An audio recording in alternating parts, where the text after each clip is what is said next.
Objectives of liberalization.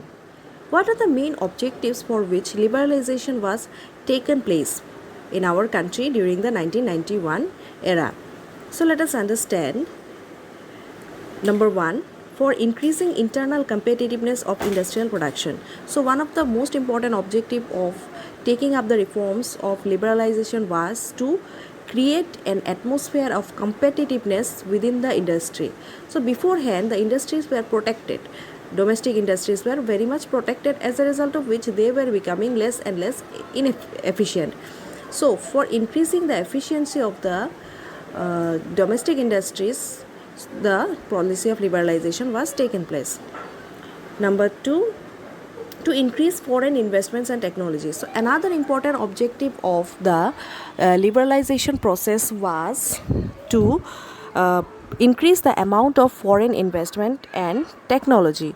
So beforehand, as we did not have the proper foreign trade policy, and also the foreign trade was much restricted, as a result of which foreign investments were not allowed in our country. So another objective of liberalization was to provide foreign investment and technology.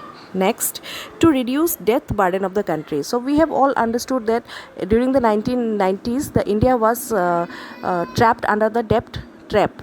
That is, it had taken so much loan that in order to pay up or clear up the loan, it had to take another loan. So in this, there was a circle of debts, and the Indian economy got caught under the debt trap. So another objective of liberalization was to free the country from this debt trap. And number 4, to get an opportunity for exporting to developed countries and for importing capital goods and machinery from them. So before the policy of liberalization and economic reforms, our country, that is, it was following a very tight and regulated foreign trade policy, as a result of which exports and imports were also controlled with the help of quotas and tariffs.